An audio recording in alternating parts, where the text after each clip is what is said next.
Jamaka beekotu Ijanan ilali Anooti manjira Biyya baajee farii Ka'umsa ofii beekuu fi duuba millachuun galma gahuuf deeman kaayeffachuun gufuu deemsa keessatti nama mudatu irraa goruu fi kan buqqa'uu qabus itti goranii buqqisuun imala milkii itti fufuuf gargaara. Dhaloonni kaleessa ofii hin beekne bakka har'a irra gahee hubachuuf ni rakkata. Kan bakka jiru hin beekne immoo borii isaa tilmaamuu fi karoorsuuf ni rakkata. Faayidaan seenaas kanuma. Seenaan dhaloonni gochaa gootummaa abbootiin isaa raawwatan galaa godhatee bakka kufiitis irraa baratee ka'umsa ofii tolfatee imala isaa milkeessuu fi seenaa gaarii bara madaaluu akka raawwatuuf gargaara. Seenaa seensa godhachuun keenya waa malee miti. Keessummaa barreessaa seenaa ta'e tokko isiniif qabannee dhihaanneerra. Turtiin keessan nu waliin akka ta'u abdii guutuu waan qabnuuf turtii keessaniif gamanummaan galanni keenya kumaa kitila. Nutisila garumaa jabeessa abbaa jifaar fudhateen nu keessa torbaanarraa qotuu qaba keessa seenaa sanii ta'ee sitti odeessa. Maqaan koo Nabaanii Shaafii Sa'iid jedhama. Godina Jimmaa aanaa Sigimoo ganda Jimmaa ta'eedhumatti daladhe. Amma magaalaa Buraayyuun jiraadha. Amma iskuuliin baradha. Addaan kuteen tureetti deebi'eeraa jechuudha. Nabaanii Shaafii barreessaa reefuu lafaa ka'u kitaaba seenaa gootota shanan gibee jedhu dhiheenya kana ummata biraan gaheera. Shanan gibee gola Oromiyaa seenaansaa hin barroofne jechuun danda'amuudha. Beektonni akka Muhammad Naasir, Muhammad Hassanii fi Dr. Kataboo Abdiyyoofaan seenaa hawaas dinagdee ummata Jimmaa fi seenaa Abbaa Jifaarii fi mootota shanan gibee hamma tokko barreessaniiru. Injiinar Gaalii Abbaaboor seenaa shanan gibee barreesseera. Nabaaniin seenaa gootota shanan gibee qabatee ummatatti as baheera. Nutis Nabaaniin seenaa gootota shanan gibee utuu jiranii maqaan isaanii hin kaane hawaasni Jimmaatu hin hubanne barreessuuf maaltu isa kakaase jechuun gaafanneerra. Kitaaba seenaa gootota shanan gibee barreessuu wanti na kakaase jalqaba quuqamuun qaburraa ka'eeti. Quuqamichi maa'inni yoo jennee kutaalee Oromiyaa hunda keessaa kutaan naannoo shanan gibee kun akka seenaa hin qabnetti akka goota hin qabnetti ilaalama yeroo baay'ee. Kun immoo dhugummaa isaa miti. Seenaan hin jira, qabsoon hedduun godhameera. Gamni hedduunis kafalameera garuu barreeffamee lafan jiru barreeffamee afaan ummaticha amma beeku kanaan ummatatti gadi ba'ee artii adda addaatiin hin ibsamne kanumarraa ka'eeti quuqaman qabuun gabaabumatti kanan seenaa kana barreesse jechuudha. Torbaanarraa qotuu qaba keessa seenaa sanii ta'ee sitti odeessa. Ragaa seenaa kana sassaabuu keessatti rakkoowwan garaagaraa akka isa mudataa turanii fi ragaa kennuufillee namoonni eeyyamamoo hin taane akka turan dubbata Nabaaniin. Dhugaadha iddoo kana namoonni baay'een akka kanatti hubatanii madda ragaa tokkoffaa argachuun baay'ee wareegama guddaa barbaada. Keessattuu ragaa tokkoffaa jechuun nama qaama taatee sanarratti argamee fi yookaan bira jiru yookaan ragaa barreeffamaa yeroo sana barreeffame harkaa qabu evidensii akkasiitti ragaa tokkoffaa jechuun. Ragaa lammaffaa jechuun immoo kan wanti sun raawwate booda immoo namarraa dhaga'uusaa ta'uu taatee sana barreeffamaan isa ga'uusaa ta'uu wantoota akkasiitiin kan qaqqabudha. Asirratti gawaa'ee maanguddoota argachuu kaaftee turte wanti kun baay'ee rakkisaa ture yeroon baadiyyaa keessa deddeemu bakka tokkotti yeroo 2-3 deebi'aa ture. Hanga jaarsummaa baasee namaan ijoollee itti ergee hubachiisee yeroo 2-3tti kanan argadhe jira. Kan na dhugatanis hedduudha. Garuu amma isaanii galeera namoonni hedduun naa bilbila. Eega kitaabni kun maxxanfame jechuudha. Egaa taatee mudannoo guddaan jira. Amma asirratti kaafnee fixuu yeroo nuun qabu. Isa dhugaa warra akka Ustaaz Gaalii gara ji'a 6 olii sammuun koo dubbisee yeroo dheeraarraan kan ka'e adda kutee waan akkasii ture. Taateen baay'eedha yeroo kana qindeessuuf kaatu. Inni guddaan murannoodha. Murannoon si hojjechiisa. Wanti kun hojjetamee jira. Seenaan jira. Seenaa kana baasuuf immoo silumoo wareegama barbaada. Kana fakkaata wanti kun wareegama hedduun kafalamee ba'uu isaatti nan gammada. Torbaanarraa qotuu qaba keessa seenaa sanii ta'ee sitti odeessa. Seenaan ummata Jimmaa akka waliigalaatti seenaan gootota Jimmaa akka addaatti reefuu tuqamuu eegalama. Seenaan ummatichaa fi gootota isaa ammallee qorannoo gadi fagoo barbaada. Kanaaf immoo ummanni qophii ta'uu kan ragaa of harkaa qabu immoo barreessitootaaf kennuun seenaan dhugaan akka barreeffamuuf gahee isaa baachuu qaban yaada Nabaaniiti. Jalqaba wanti hubatamuu qabu seenaan jiraachuu beekuu qaba. Seenaan eega jiraate hayyoota irratti hojjechuu qaba. Inni guddaan barreessitoota seenaa of ta'anii barreessuu qabu. Kan hunda keenyaati. Eenyuun nun galcha hanga Oromoo ta'etti. Kanaaf isaan iddoo kennanii irratti hojjechuu qabu. Hawaasni immoo odeeffannoo jiru, ragaalee jiru, kallattii adda addaatiin sodaa tokko malee baafamuu qaba seenaan. Dr. Muhammad Shamsaddiin maal jedhu seeti? Oromoon hanga duudhaa seenaa aadaa isaa ganamaatti deebi'utti qaroomuu fi guddachuu hin danda'u jedha. Kanammoo ragaa warra Awurooppaa sana fidaniiti akkaataa warri Giriik, Jarman, Faransaay aadaa duraan qaban gara afaan ofiitti gaafa deebi'an hin qarooman, hin guddatan. Kanaaf eenyummaa keenyatti deebi'uun nu guddisa, nu qaroomsa. Kana ta'uu hubatee hawaasni keenya seenaa abbootii isaatti deebi'uu qaba jechuudha. Aadaan dagaagee, seenaan abbootii isaa dagaagee yoo deeme dhaloonni dhufu baay'ee saffisaan qaroomuu danda'a. Kanaafuu haala kanaan uummanni keenya waa'ee kitaaba kanaa yoo kaasne eeriyaa naannoo Shanan Gibee irratti kan barraa'e mootummoota 5 turan. Boqonnaa 5 qabaa. Boqonnaa 5 kitaaba kanaa jalatti seenaan gootota naannoo kana keessaa ba'anii tarreeffamee jira. Hanga danda'ameen jechuudha. Jalqabbiidha. Kan immoo ittiin qaqqabin gara maqaa gootota nama 100 lakkaa'amanii dudduubarra kaa'eetiin jira. Kana jechuun yoon itti qaqqabee riiserchii godhee seenaa kana qorachuu dadhabe dhaloonni achirraa fudhatee eessa kun jedhee itti deemee akka seenaa san baasuuf. Wanti guddaan naannoo Shanan Gibee keessatti hojjetamee jira. Kun ka'umsa seenaan kun. Kitaabni kun isa ka'umsaati. Dhugaa dubbachuuf nama argetu beeka malee osoo odeeffannoo keessa gallee ilaalle kutaalee Oromiyaa biraatiin waliin fakkaatu. Seenaan asitti dalagamee jiru jechuudha. Qabsoo bara Minilik irraa kaasee bara Hayila Sillaasee wal'aansoon ture. Akkasuma bara Dargii mootummaa Dargii keessa wantoota adda addaa ture. Namni tokkollee yerootti jalan qofaane ture. Garuu sana keessa abbootiin keenya sirna sana fudhannu jalaa turan. Kutaalee Oromiyaa hunda keessa illee turre kun. Kanaaf uummanni keenya seenaa isaatti deebi'uu qaba.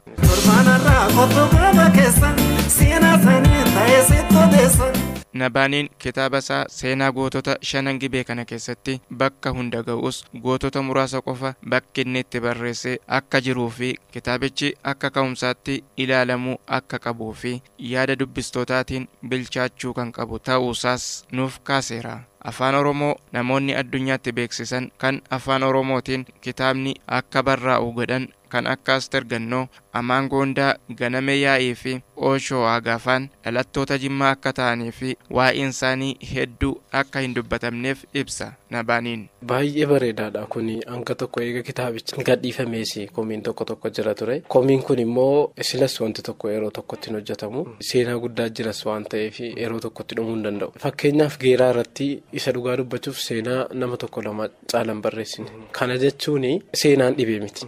Haala rakkisaa seenaa sana itti argatantu murteessa. Fakkeenyaaf seenaan tokko callisameen barreessamu. Seenaa qabsoo keessatti argattee nama wajjin qabsaa argattee seenaa sana guutummaatti barreessitee haala ka'umsa isaa dhabe. Fakkeenyaaf maatii isaarraa namni kun haala barnoota isaa haala ka'umsa isaa kana yoo gaggaafatte namni maatiin isaa eeyyamamaa ta'ee eerumsii kennuu qaba, ragaasii kennuu qaba. Dhumarrattis akkaataa xumura namicha sanaa kan beeku maatiidha. Kanaaf maatii argachuu keessatti hanqinni waan jiruuf maatiin kaka'umsa akkasii qabaachuu qaba.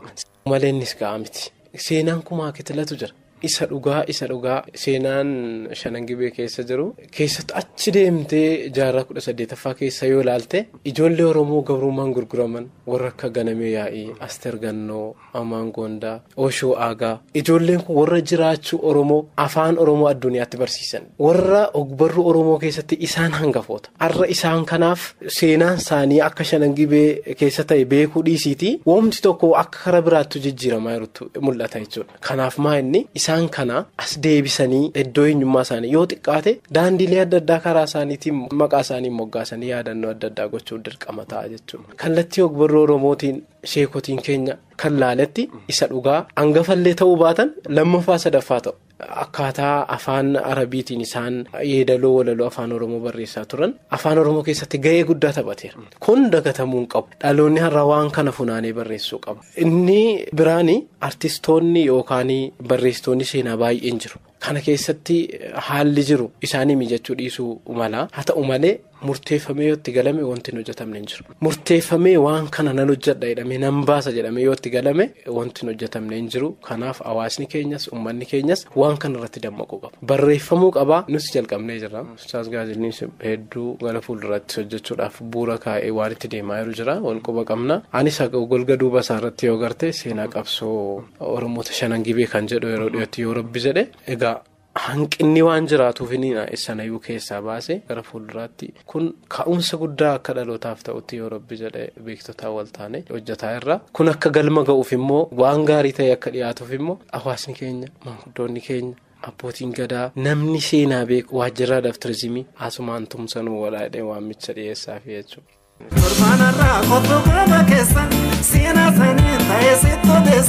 Kana malees jedha Nabaaniin sheekoleen shanan gibee keessa turan qubee arabaatti fayyadamuun afaan Oromoon barreessaa turan walaloo shiirii seenaa fi aadaan isaan ibsaa turan waan salphaa akka hin taanee fi qoratamuu fi barreeffamuu akka qabus nuuf kaaseera. Kallattii ogbarroo Oromootiin sheekotiin keenya kan laaletti isa dhugaa hangafallee ta'uu baatan lammaffaa sadaffaa ta'u.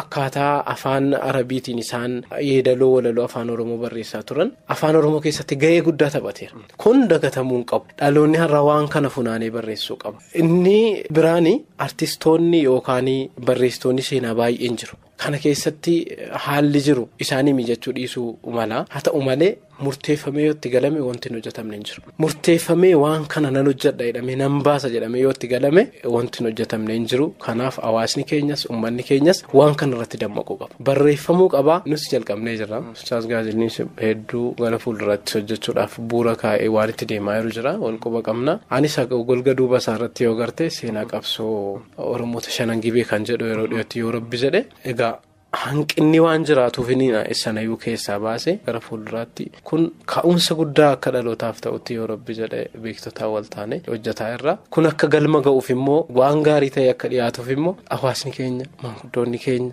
abbootiin gadaa namni seenaa beeku waajjiraadhaaf turizimii asumaan tumsanuu walaadhee waamicha dhiyeessaaf jechuudha.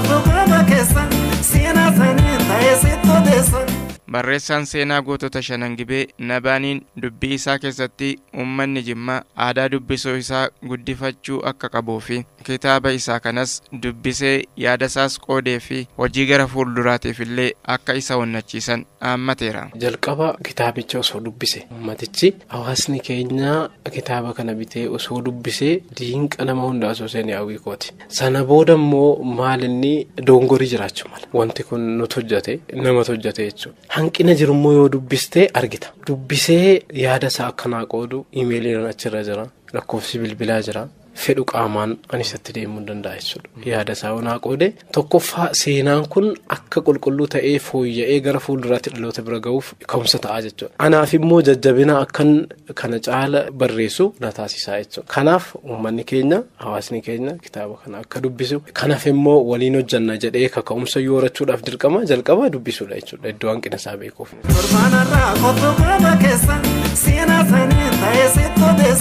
Kitaabni seenaa gootota shanan gibees Jimmaan keessatti akka eebbifamuuf sochiin jalqabameera. Yoom eebbifama jechuun gaaffii Nabaaniif kaafneefis waa'ee eebba kitaabichaa uummata shanan gibeetti akka dabarsee kennee dubbata. Kan eebbisiisu immoo hawaasicha eebbisifachuu danda'a. As keessatti as qofa miti ijoolleen tokko natti himu Harargeetti eebbisiifnaa jedhu. Amma yeroo darbee Kaayirootti eebbisiisanii turan. Kanaadaatti eebbisiifnaa jedhaa jiru. Suudii Arabiyaatti eebbisiifnaa jedhaa. Dheebuu uummanni seenaa isaatiif qabu asirratti ilaaluu dandeessa. Seenaan kun iddoon ka'umsa isaa immoo asi. Iddoo kana waan ta'eef osoo haala gaariidhaan namni hundinuu kan kooti jedhee fudhatee eebbisiise gammachuun koo guddaadha jechuudha.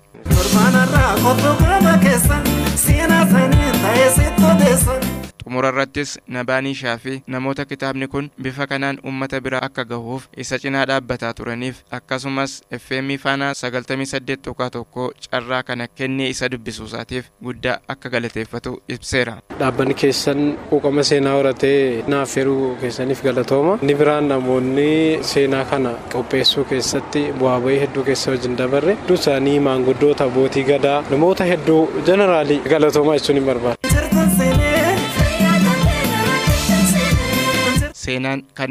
Seenaan darbe imala har'aaf ka'umsa deemsa fuulduraaf galaadha. Ormi waa'ee keenya akka nuuf dubbatuu fi barreessu eeguu keessaa baanee barreessitoota keenya jajjabeessaa seenaan Jimma keessatti raawwatamee darbee biyyattii keessatti darbees Afrikaa fi addunyaan akka beeku gochuun gahee keenya akka ta'e hubachuu fi irratti hojjechuu qabnaan ergaa keenya xumuraati. Mukhtaar Tamaamin ture.